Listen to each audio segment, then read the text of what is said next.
Standing up in McKinney. This is According to Callus. It is June the 1st, episode 426. And today we're going to talk about the revolution.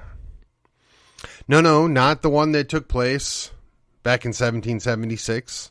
Not the one that was the sequel in 1812. And not about the failed attempt in 1862. No, I'm talking about right here, right now. Are you intrigued? Stick around. Hey, like always, you want to help me help you? You want to make a bit of a difference? You can do it. Like, share, and subscribe to this program. Let your friends know. Let your peeps know. Let your family know. We're here at least 4 times a week, most of the time 5 times a week. And we're trying to keep it as local as possible. I mean, there's a whole lot of crazy that goes on in DC, and quite frankly, if I wanted to grow the show significantly, I'm sure I could spend a lot of time on the national stuff, tag myself in a bunch of national stuff, and, you know, I might be able to make a stone into that ocean of ripples. But instead, what we're trying to do here, what my action is to focus on McKinney and largely Collin County. That is not to mean that we ignore what goes on at the state level. What goes on in Austin is directly relatable to everything that goes on here in Collin County and, honestly, McKinney as well. We are a creation of the state. The county and the cities are. But the state should be at the top end of the hierarchy. The state should be concerned about what goes on in their localities. Unfortunately, at this time, they're not. And that's a little bit of what we're going to talk about. So, again, if you're particularly enthusiastic, if you're happy, you can review and rate this podcast. Go to your favorite podcast catcher and do that for me. It helps. And for those of you that don't know, I am on Facebook. I am on Gab. And really, on both of those, I just post my show. Occasionally, I'll appear on MeWe. And the shows all get uploaded into YouTube as well, just in the audio format. So it's not that hard to find me. Do me a solid. Let your friends know we can take action if we just take action right here, right now. Here we go, ladies and gentlemen, on to the revolution. Yes, now I'm going to admit the first part of this is, at least in part, taken from KrisAnne Hall in the terminology being used. See, you can have a revolution of your mind, the revolution of your voice, and the revolution of your actions without getting yourself into legitimate, literal trouble. Okay, KrisAnne Hall talks about having a revolution in your own mind, right? The idea that you got to look at things differently, you have to understand what's going on before you do anything. The better understanding leads to a better outcome, right? So occasionally I'll reference Sun Tzu or Clausewitz. Now, to be honest with you, I've only read excerpts of Clausewitz's writings. I have read The Art of War. It was a while ago. And it was an English translation, so I'm not sure just exactly how well it translated over. I recommend you read The 5-Star Plan. I recommend you read Confrontational Politics. I recommend you read Rules for Radicals. And I recommend you read pretty much anything KrisAnne Hall puts out, including Sovereign Duty. And while you're at it, if you feel particularly motivated, you can read Rules for Reformers. That was Douglas Wilson's kind of modification. And I am going to work on doing a review on it now that I've successfully completed it. But my wife tells me that my book reviews are a bit of a yawner. But here's the thing that I want you to take away. I want you to read these books. I want you to understand what you're watching unfold in front of you so you can have a better understanding, so you can have the revolution of your mind. And once you've tackled that, you can move on to other things that are a little more deep, a little more like a next step, if you will. And I would include in there Texit by Daniel Miller. I would include Ex America, that's Garrett Garrett. And if you want to get real froggy, you can look into the Pig series, right? By Regnery. There we go. Regnery Press put out the politically incorrect guide. I've got several of them. I've paged through more than one of them. I don't think I've actually finished any one of them. They're quite good, and the authors are very, very solid. If you want to go down the podcast route, again, this is about the revolution of the mind. This is about having a better understanding of what's going on. You can check out Chris Ann Hall's podcast. You can check out Tom Woods. You can check out Brian McClanahan, right? These are all really good things that you can learn a lot of stuff from. I mean, you can go check out the Fight Laugh Feast Network. They have a lot of good programs on there. Admittedly, almost all of them come from the Presbyterian side of the equation. And if that's not your thing, if you can set that aside, listen to what they have to say. Look at these things. I mean, there are a lot of different things. And right now, the next tackle after I finish the two Babylons, which is proving to be somewhat interesting and a little bit of a slog, a little dry, if you will. I've got Christian nationalism. That's next up in the queue. I look forward to finishing that probably mid-July. And in case any of you remember, I am trying to do a book club here in town, probably on Wednesday nights. Unfortunately, I've committed myself to some committee work that's going to get me tied up until probably the second week of July. So if all goes well, we'll have a month's worth of book club, perhaps locally here. Then we can pick a book and go through it, and we can do the preliminary stuff online. I will probably go to one of the local Facebook groups and start sharing what the plan of action is there. And honestly, if you read anybody that would be classified as a paleocon, that would be some pretty deep reading as well. I recommend you start with the other books because those are action. Those are better understanding of what's going on in front of you.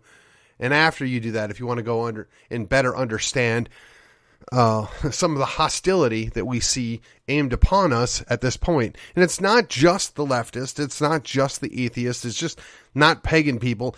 It's the progressives, yes, but it's our own establishment that, quite frankly, hates us because we stand in their way. All right. I think I've thoroughly covered the revolution of the mind, right? If you're going to be proactive, if you're going to take offense, you have to do it clearly, and having a better understanding of what you're seeing and what you're involved in will help you to do that. Next step, the revolution of your voice. My wife is very perceptive. She has what we call a high EI, and she listens to what I say, and she says, Steve, I don't really have a problem with what you're saying. It's how you say it. Have you considered? Do you want to think about that? Do you want to maybe reword that? And usually my answer is, well, I've already made the show, and I don't really sugarcoat much of anything in my show, but you're right. And going forward, I'll probably be a little more careful how I say that or how I address that. One example that I might give is I talk about the alphabet soup people. And it's not because I have hatred or because I'm trying to be mean. It's just I don't want to give credibility to something that largely is just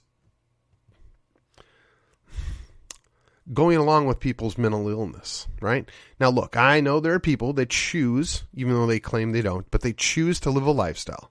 And you know what? As an adult, and they're adults, it's really never been my issue. You're going to have to take that up with God later on. If you claim to be a Christian, then we've got some issues there. But I'm not going to judge you by the standard of Christianity if you're not a Christian. If you want to go do that stuff, that's between you and God. When you start messing with kids, when you start pushing that stuff down young people's throats, now we've got an issue, and I'm not going to play along with that. That's the issue. That's the problem we have, is we're being forced to do this stuff. And when you voice opposition, well, then you're called names. They paint you into a corner, rhetorically and sometimes literally. So we have to be careful how we speak about it. Yes, you have to be firm. Yes, you have to be direct. But I'll say it this way. You don't have to be an a-hole. You know what I mean? You don't have to be a jerk. You don't have to be mean and rude unnecessarily. Some people do deserve a little meanness. Like the current resident in Pennsylvania Avenue, yeah, he probably deserves a few people being mean to him. Although, sadly, I'm not sure if he'll remember it tomorrow. But, look, we were sold a false bill of goods there, and we're still reaping the rewards of that bad choice, even if it was largely made up. But again, the voice. How do you speak? Who do you speak to? Now, I am not afraid of the word rhino. I think it's an appropriate word at times. But if all we do is devolve to calling everybody a rhino, and there's no official test or yardstick, if you will, to determine whether or not somebody's a rhino, it becomes meaningless. Much like the term racist, much like the term homophobe, much like every other pejorative that's thrown about, it ceased to have any meaning when it was thrown at anything and everything. Just like the term hater. Well, I don't hate anybody. Generally, I mean, I'm sure there's a few people that if you pressed me, I would say, yeah, I kind of do hate that specific person. But as a general rule, I don't hate a class of people. I don't hate a group of people. I don't hate specific subgroups. I just don't. I don't spend hardly any time thinking about what those people do or don't do or their behaviors. It's not my concern. But if I were to spend 10 minutes of time talking about it every day for every episode, people would start to get the idea that, oh, this is something that keeps them up at night. This is a problem. This is a problem. No, that's really not. Likewise, if we run around calling people names, we highlight the fact that we don't have a good argument. We don't have a good understanding of the issues because we had resorted to an ad hominem attack. Yeah, and look, I've heard Sean Hannity use this as well, and usually I can make it through about 30 seconds of the show before he just annoys me and I have to turn it off. But what's right is right. And, I could spend time creating straw men and attacking those, but the reality is, at the end of the day, you want to have a better understanding of what's going on in the world around you, and you want to be able to articulate your support or your opposition to it. Forgive my pause, but so I'll use an example. So the people of McKinney used their voice to say, no, we don't want a $200 million bond issued to expand an airport for various reasons. And the bond was voted down, and it really wasn't even close. And now I understand that they're not taking no for an answer. So the question is, what are you going to do about it? You let your voice be heard, but they promptly ignored you. So what's the next step? Well, I mean, you could go to city council. You could point out that, hey, Mr. Mayor, we've told you we don't want to do this. Hey, members of the city council, this is something that the city doesn't support. Why are we still doing this? And if you take anybody's name up, they'll trespass you. They'll toss you out unless you're a favored person, which, of course, who knows who that is this week. I don't. So how do you get heard? Well, you could put more signs up. You could go on the radio. You could go on TV and talk about how they're abusing their power and they're, quite frankly, spending unwisely. But you know what? The election's over. They got what they wanted out of the election. There's no opposition. There's no concern from, well, I shouldn't say that. There are at least two guys on the city council that have reservations. I don't know that they're going to make a big issue out of it because they're going to be outvoted either way. But I know that they have some reservations, and I can respect that. But then just vote no. I mean, you're going to be outvoted anyway. Or vote present if you're weak. Just, okay, I'm not going to oppose you, but I'm not going to support you either. I mean, I know that that's not what they want. They want everybody in lockstep. That's their primary problem with our school board here in the city of McKinney is they want the lockstep, everybody on the same page, and they're not always doing the good thing. So that's where you have to use your voice. You just have to be willing to say no. You have to be willing to say, no, I have a problem with this, or I'm concerned about this, or have you considered this, or what is this going to cost? You have to be willing to ask those questions. You have to be willing to take the barbs, but you cannot lose your voice. You have to have a revolution in how you use your voice. You can't just scream and yell and make obtuse arguments. You have to be accurate, concise. You have to articulate what your actual objection is in such a way that the general public can understand it. And it's harder for politicos to refute you when you sway the people in the audience, when you sway the general population. But if you come across like a jerk, they're not going to listen. If all they ever see you do is call people names and be rude, they're going to dismiss you just as quickly as they ought to be dismissing some of the misplaced leadership that we have in this state, this city. You have to be winsome, as some of those G3 pastors, no, not G3, what is it? It doesn't matter. A whole lot of evangelifish pastors, they talk about being winsome, but you also have to speak truth. When you're speaking truth to power, yes, you want to be careful how you do it, and you probably should have love for fellow man, but you're not concerned about turning this person off because this person's in a positions of authority and power, and they need to be pushed back upon. They need to understand that we, the people, are not just there to do what we're told, that's not where the power comes from. The power comes from us, we, the people. That's the way the Constitution's written. That's the way we expect these people to behave and operate. And when they don't, they're the ones that are wrong. But we have to be careful. We have to be mindful of those around us that are watching. It's often been said when you get in an argument with somebody on social media, you both lose. Well, it doesn't have to be that way. They call it trolling. They're setting people up, whatever. You make them look as bad as you can without getting yourself into that same position. Okay, that's fine. That works. Maybe that's somewhat convincing. And then, of course, there's people that take the most extreme position to prove a point. Again, that works. But when you're in a discussion and you're going back and forth, you have to always keep in mind that the people that aren't that involved, that are paying attention and looking, and those are the people you want to win over. Those are the people that you want them to say, well, nominally I agree with this guy, even though he's kind of been proven to be wrong. But this other guy's such a jerk, I'm going to stay with this guy anyway. I mean, that's just not a winning formula. You have to have truth. You have to lead with truth, but you don't have to be a jerk about it. That's the revolution of voice. All right, now, next step.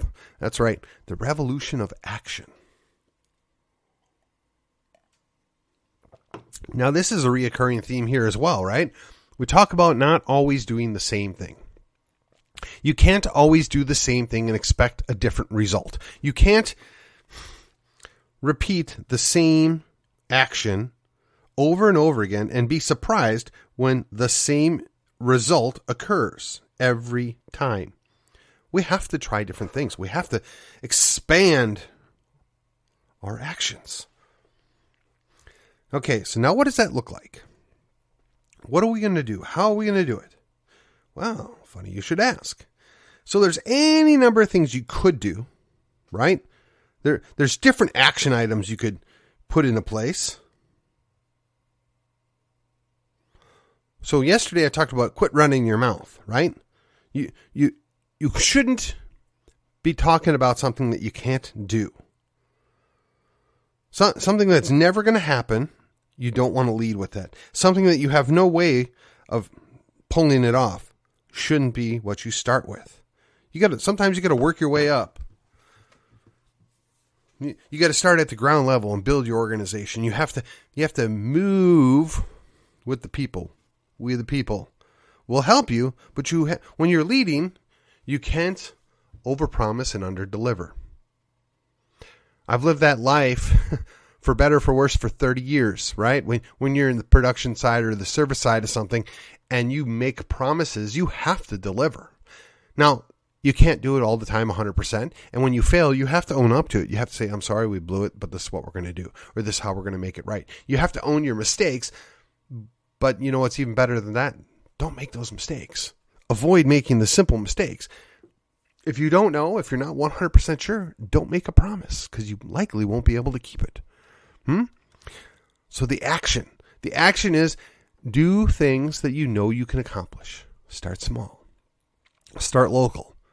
Okay, so if you're in Collin County, like I am, I will tell you there's probably 30 different clubs that are related to an affinity of one sort or the other that are right of center. And I would be willing to bet there's at least 10 clubs that are left of center. Now, while I believe those people are going down the wrong direction, they have misplaced values or judgments, they're still my brother, they're still my sister, and I have to be respectful of them. One, they deserve it. So I can't be that jerk, but I should be willing to interact with them. And then there's plenty of these groups and clubs that are what I would call neutral. They're non-political. Let me set this from the onset. Everything's political. But they're ostensibly not political. And then all the center-right or right-of-center groups of the 30 or so that are political in origin, they divvy up. They fight amongst themselves. They jostle for control and for influence and information. And I'm so over that. We need to work together. We need to remember we're on the same team. And yes, some of them are a little squishier than others. Some of them are more affinity-driven than principle-driven. Okay, that's all fine. We're on the same team. We know who's not on our team. It's those 10 other clubs. We don't hate those people. We shouldn't treat them like garbage. We don't like their values. We don't share their principles, but they're good people generally too. So we have to be respectful. We have to maybe try and convince them why we're right or why our ways are better or why we should actually try some of the ideas that we have since we haven't done anything fresh or new in, let's see, 80 years. We've been moving with some variation of socialism since at least the 1930s. And we act surprised when there's trillions of dollars worth of debt and there's wars overseas and there's all sorts of bad ideas that have taken seed and grown into giant trees of oppression. Okay, maybe it's not the best analogy, but go with me here. So your action, you have to change your action. So, okay, here we go. We're talking about offense. We're talking about how you have to educate yourself, right? You have to have the revolution of your mind. You have to consider how you communicate, the revolution of your voice. Now let's go to the revolution of action. Now, if you've read those books that I recommended, you have some clues on how that might happen, right? So if you're outside of Collin County, by all means, you need to reach out to True Texas Project. If they don't have an organization in your county, they'll likely know who is there and point you in that direction. There are other options. There's other good people out there, I'm sure. I mean, there's still some vestiges of the Tea Party floating around here and there. I mean, Collin County Patriots is, the outgrowth and amalgamation of at least one Tea Party. Hey, we have a proud heritage, but we learned from our mistakes. We improved our situation. We moved forward. So here in Collin County, look, there's multiple PACs, there's multiple groups. But at the end of the day, don't get caught up in the turf war. Don't fight over scraps. Work for what's going to give you an actual outcome. That means you have to be respectful, right? That's the revolution of voice. You have to work with what's there. That's the understanding that you get through the revolution of your mind. And when you're working with what's there and you're utilizing good communication skills and being respectful, the revolution of action can take place. There are a whole lot of people that ideologically agree with us. They're afraid to say it maybe, but they agree with us. But they'll never know if they're not listening to what you're doing and what you're saying. You have to be willing to reach out to these people. You have to be willing to have a polite conversation. You have to be willing for differences of opinion. I can't tell you the number of times I've watched firsthand is people get along, they're talking about stuff, and then there's one thing that comes up. And boy, you would think that they said something that was utterly anathema. Maybe they said that, no, I'm not going to go there. But they cross some line in somebody's mind, and the whole deal's blown from that point forward. And it's like, wait a minute, you guys were on the same page 5 minutes ago. What happened? Well, yeah, I believe there's legitimate deal breakers. If somebody tells me they're A-okay with killing children in the womb, yeah, that's a tough one. I can't get past that. If somebody says, well, I wouldn't do it, and I don't think it's a good idea, but, it's really not my role to, interfere in what some woman does with her doctor and blah, blah. Okay, I'll just say, I'm going to disagree with you on that. But being that you're not actually in support of that, let's just set that aside. We've got so many other things we can work on. I think that's an adult, rational way to approach things. You don't kick somebody to the curb for something like that. Now, if they then came out and said, well, I'm all for gender modification of minor children and I support euthanasia. Yeah, okay. You guys are definitely in the wrong party, in the wrong club. The progressive Democrats are over there. The leftists are over there. We don't want none of that. Now, I can overlook gambling personally, but my party was pretty clear they don't want an expansion of gambling. That's a problem in our platform. But I can have that conversation with somebody. No problem. You like gambling? Yeah. I personally have not been up to, Oklahoma to go to the casinos or anything. Yeah, but that's cool. I mean, I'm sure they have nice concerts there and stuff. That doesn't bother me. I don't know why I would bother anybody, to be honest with you. But it's a problem for some people. And some people think we need to protect people from themselves. Okay, I can see that argument. I don't lose sleep over it one way or the other, but that's not a deal breaker for me. But again, the action. You need a coalition to win. You need to work with people that you don't necessarily agree with 100%. We've talked about the 80% rule. Some have said 70 or 75%. Okay, fine. I would even fudge on that in certain instances, right? If I've got somebody that's, new and young and doesn't quite understand all that's going on and, still, forgive the term, malleable, right? They're still learning. Okay. You don't think you get this or you don't understand it? No problem. Come on. We'll go talk about these things. We're going to work together on these issues.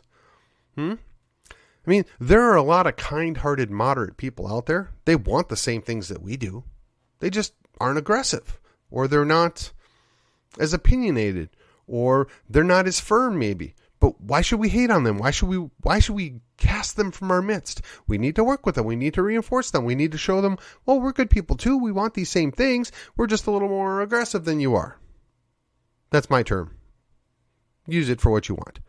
Again, the revolution of action, coalition, working together, not fighting over turf, worrying less about who gets credit and more about getting the mission accomplished. And I know I've spent multiple episodes talking about the idea of mission first, right? Principles over your preference and mission first. Those are not unique ideas. There's nothing new there. These are things that are brought up all the time by other people. But disappointingly to me, people fail to grasp that. They don't want to understand that there's often a bigger play going on here. There's something else involved. And you'll note, in none of this have I brought up any spiritual aspect to it whatsoever. In truth, that's going to get its own episode, 427. I'm going to wrap it up right here, right now. Join me for Friday, and we're going to talk about that. And until then, I will see you on the other side.